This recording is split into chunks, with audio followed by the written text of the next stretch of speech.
Job करता हूँ ऐसी दवाइयों की कंपनी में, जिसकी वजह से मुझे शहर से बाहर जाना पड़ता है महीने में 10-12 दिन। जी जी। तो नमाज के जब औकात रास्ते में आ जाते हैं, हाँ हाँ, तो फिर मैं मुझे एक साहब ने बताया कि नहीं जी सवारी पे फर्ज नमाज नहीं पढ़ी, जैसे कि नबी सल्लल्लाहु अलैहि वसल्लम ने फर्ज सवारी पे नवाफिल पढ़े हैं। जी जी।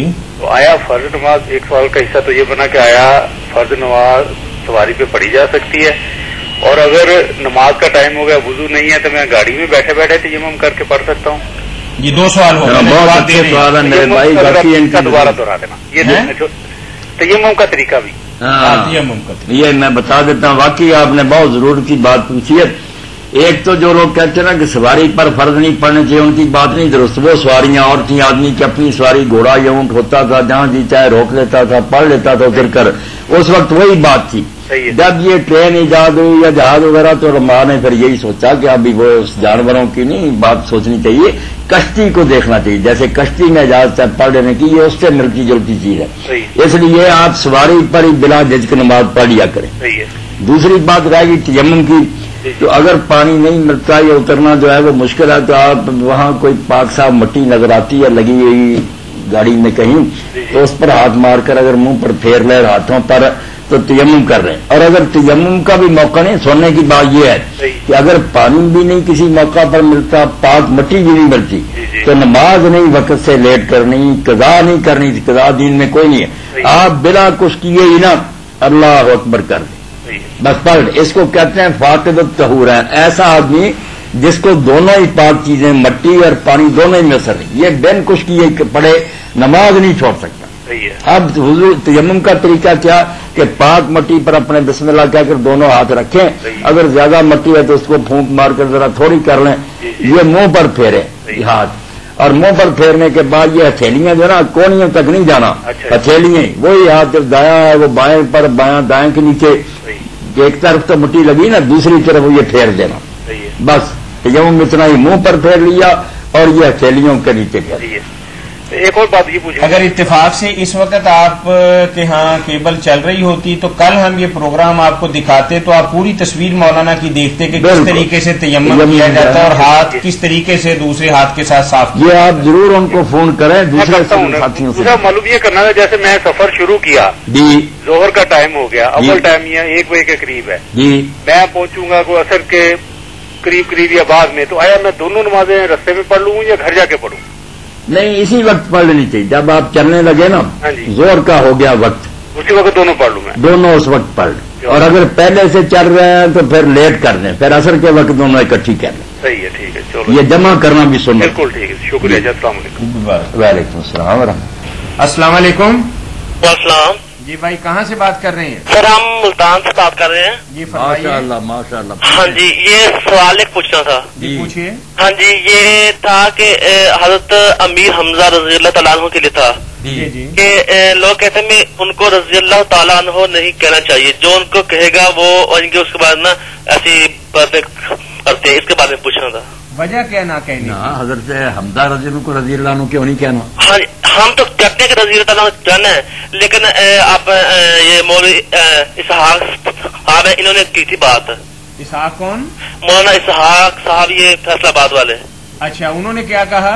उन्होंने कहा था जो अमीर हमजा रज़ी अल्लाह तआला को रज़ी अल्लाह अन्हु कहेगा वो सबसे बड़ा लानती होगा, ये बात की थी। ये बात कही है मौलाना तो खुद बैठे हैं, मैं तो बैठा हूँ, मेरे हाँ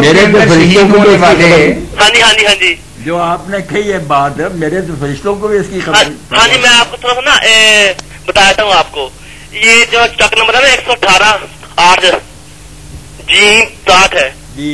हाँ जी, वहाँ से हमारे खालू हैं अदरीस। हाँ जी, उन्होंने हमें की थी, तो मैं रात फैसलाबाद था वहाँ पर ही, तो आज मैं इधर आ गया हूँ, मुल्तान आया था, तो उन्होंने कहा आप ये फोन नंबर दे लें और मौलाना साहब से आप खुद पूछ लें। अब इदरीस भी बेचारा ये बात नहीं बेटा कह सकता, वो इदरीस मेरे पास आता रहता। अच्छा, हाँ जी, चलो ठीक है ना, वो भी उससे भी पूछ रहे, उसने भी नहीं कहा आपको गलती लगी, हजरत हमजा को क्यों नहीं रज़ी अल्लाह। हाँ जी, हम तो कहते हैं कि उनको कहना चाहिए, मौलाना साहब भी कहते हैं रज़ी मैं अल्लाह भी कह रहा हूँ, मैं तो बैठा हूँ। हाँ जी, मैं हैरान हुआ कि आपने कहाँ से बात। हाँ जी, वही मैं भी इस बात परेशान था, मैं कहा आप ऐसी बात नहीं, क्योंकि हमारे पास आपकी ना टेस्टी है आपकी। ये खत्म होगी बात। हजरत हमजा रज़ी अल्लाह अन्हु बेटा आम साहबी भी नहीं, सैयद और शुहदा हुजूर ने हाँ जी बिल्कुल कि वो शहीदों के सरदार चले भाई आपकी मेहरबानी जी, गलतफहमी दूर हो गई। हाँ जी बिल्कुल जी, बहुत बहुत मेहरबानी। अस्सलाम वालेकुम रहमतुल्लाह जी। अस्सलाम वालेकुम जी। वालेकुम अस्सलाम व रहमतुल्लाह। मौलाना बैठ गए जी? जी पूछे। अच्छा जी मौलाना एक कुरान पाक की सूरह बकरा की आयत है 138 जी। अल्लाह का रंग इख्तियार करो और अल्लाह ताला से अच्छा रंग किसका होगा? जी मुराद है सिबगत अल्लाह मना सन में अल्लाह सिबगा। जी भाई अल्लाह का रंग मेरे भाई वही है जो अल्लाह ने दीन उतारा है जी। ये दीन ही जो ना इसको अल्लाह ताला कहीं फितरत अल्लाह कह देता है, कहीं सिबगत अल्लाह कह देता है। जिस रंग में वो बंदों को रंगना चाहता है वो यही दीन है जिसने अपने रसूल की मार्फत उतारा, जो कुरान मजीद में है, रसूल करीम अलैहिस्सलाम ने जिसकी तालीम दी। तो यहूद नसारा ये सिबगत अल्लाह कहने की जरूरत इसलिए पड़ी कि नसारा और यहूद दोनों ना इस्तेमाल करते हैं, वो भी सिबगा से लफ्ज निकला जिसको बपतिस्मा कहते हैं। एक खास किस्म का पानी बरकत वाला और रंग जो है ना बच्चे पर और जिसको वो अपने दीन में दाखिल करते हैं इन पर डालते हैं और इससे समझा कि अब ये हमारे रंग में रंगा गया, नसरानी हो गया या यहूदी। तो अल्लाह ने कहा ये रस्में कोई चीज नहीं, ये जो ना रंग ऊपर गिराना या ये पानी ये नहीं, जो दीन अल्लाह ने उतारा वो रंग इख्तियार करो, वो दीन है दीन हनीफी। जी यानी मादी रंग नहीं है बल्कि मादी रंग नहीं, रूहानी रंग, रूहानी रंग, रूहानियत में रंगे जाओ, ये रस्में छोड़ो। जी अच्छा मौलाना दूसरा है एक मदीना से ना बगैर गुठलियां खजूर मिलती है जी। उसका मतलब जो वाकया मशहूर है कि कफार ने वो गुठलियां निकाले थे तो खजूर अल्लाह ने, ये इसके क्या मतलब वजाहत फरमा दें? नहीं ये सारी बात बनाई हुई है। अच्छा वो वैसे ही खजूर है जैसे और चीजें अल्लाह ताला ने पैदा की हैं। कुछ लोग तो कहते हैं ना कि गुठली होती है, लोग निकाल लेते हैं कि बहुत छोटी सी गुठली होती है, मगर हमें इस बहस में पढ़ने की क्या जरूरत? अगर वो बगैर गुठली के भी है तो कोई बात नहीं, अल्लाह की कुदरत का नमूना, किस्सा नहीं ठीक, किस्सा नहीं। वैसे जो खजूर है ना बगैर गुठली के लोग उसे पसंद नहीं करते, वहाँ के रहने वाले भी, और वो समझते हैं कि ये गठिया खजूर। अच्छा वो वाकया वो गलत है, गलत है। वो खजूर की भी कोई खास क्वालिटी नहीं है। जी जी। ये जो कुछ आरफ साहब कहते हैं ना कि ये सहानी है, ये चीखी थी, रोई थी, ये था वो था, सारी बातें आप ही बनाइए। अच्छा, मौलाना तीसरा सवाल ये है कि माह रमजान अब हमारा उधर सऊदीया में शुरू हुआ, अब दो जो रोजों का फर्क पड़ गया है जी जी, तो अब पाकिस्तान में आके क्या का तरीका इख्तियार करें? एक रोजा रास्ते में हमने सफर में छोड़ दिया था। बस जितने रोजे सऊदी अरब के होंगे ना भाई उतनी रोजे रखेगा। जिस दिन सऊदीया में चांद नजर आ जाएगा ना जी जी, आपके रोजे जाएंगे खत्म हो, तो जो छूटा हुआ सफर की वजह से वो बाद में रख लें। ठीक है। जिस दिन वहाँ 29 को अगर चांद नजर आ गया तो 29 के बाद आप यहाँ भी रोजे खत्म करें। अगर नहीं जो रास्ते में छोड़ दिया, अगर वो पाकिस्तान में साथ ही मुकम्मल कर लें तो वो तरीका ठीक है? वो करें जरूर, वो फिर नफरी रोजा कर लें या वो आपका कज़ा तो रख लें, मगर रमजान शरीफ के रोजे असल जो थे वो खत्म हो गए। अच्छा वो उसके साथ ही खत्म हो जाए। जहाँ से रमजान शुरू किया था उसी मुल्क का रमजान आपको ना जी जी जी सामने रखना चाहिए। अच्छा अच्छा जी बहुत शुक्रिया मौलाना। जी मौलाना ज़लज़ला ज़दगान के हवाले से एक और सवाल है कि इस वक्त सदकातुल फितर जो है वो उन तक तो बाज़ाब्ता तरीके से नहीं पहुंच सकता, तो फिर क्या ये सदका फितर अपने गरीबों में तकसीम कर दिया जाए, ये ज्यादा अफजल है, ये वहां भिजवा दिया जाए?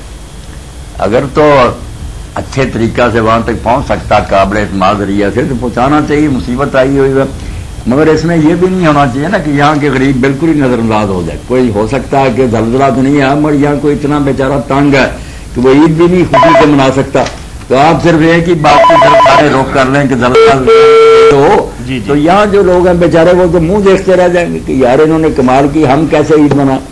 तो ऐसा भी ना करें, ये इधर भी ध्यान रखें कि अगर कोई वाकई गरीब है यहाँ तो उसको दें। ठीक है मौलाना,